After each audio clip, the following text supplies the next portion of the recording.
France, the late 1700s. Imagine being so hungry that every meal feels like it disappears on contact. A hunger that resets instantly every time. This wasn't a metaphor. This was a man named Tarrare, or Tarrare, whatever. I can't speak French.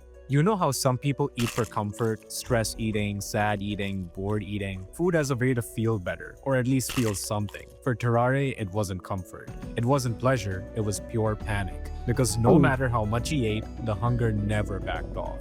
And when people say he couldn't stop eating, they meant it in the most literal, unsettling way possible. His stomach was basically a black hole, with a French accent. As a teenager, Tarrare could consume enough food in a single sitting to feed an entire family, and still be starving minutes later. Somehow, despite this, he remained thin, barely over 100 pounds. His parents eventually gave up trying to feed him, not because they loved him less, but because they literally couldn't afford to feed him anymore. From there, Tarrare survived however he could, begging, stealing, eating whatever was available, and plenty of things that weren't. By his early 20s, he became a street performer in France, drawing crowds by swallowing absurd amounts of food and objects right in front of them.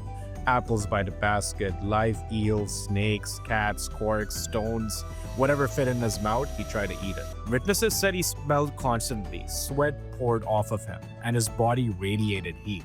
His mouth stretched unusually wide. His stomach would swell dramatically while he ate, and then deflate again soon afterwards, as if his body was speedrunning digestion. When the French Revolutionary Wars began, Tarrare joined the army, which went about as well as you'd expect. The daily rations meant for several soldiers barely slowed him down. He was perpetually starving and increasingly weak, so army doctors decided to study him instead. Under medical supervision, Tarrare was fed meals designed to satisfy 15 people at once. He ate everything, then asked for more, and when that wasn't enough, he escalated. He swallowed corks and stones, drank gallons of milk in minutes, and at one point consumed an entire live cat in front of horrified physicians. The doctors were baffled. His pulse was normal, his organs seemed mostly functional, but his hunger never stopped.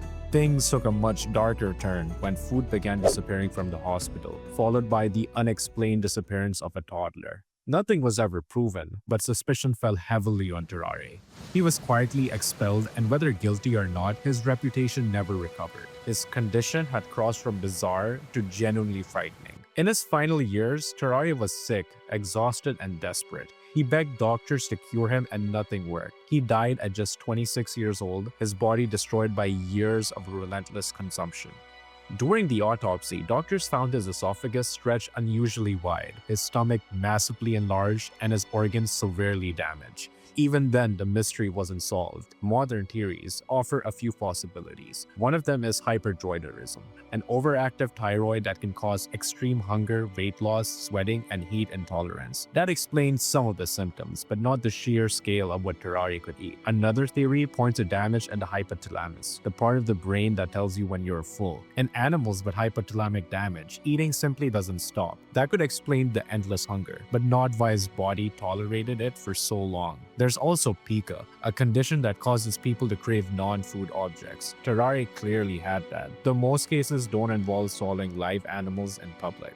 Some historians even suspect parasites, like tapeworms, stealing nutrients and tricking his body into constant starvation, which somehow manages to be both plausible and deeply upsetting at the same time. However, none of these explanations fully solve the puzzle. Tarrare still remains a medical mystery to this day, and maybe that's the most unsettling part. This wasn't a man chasing attention or spectacle. He wasn't trying to shock people. He was starving constantly in a body that never learned to stop. In the end, maybe the real horror isn't that he just ate cats and corks, is that no matter how much he consumed, his hunger never noticed. A man cursed with an appetite the world could simply never satisfy.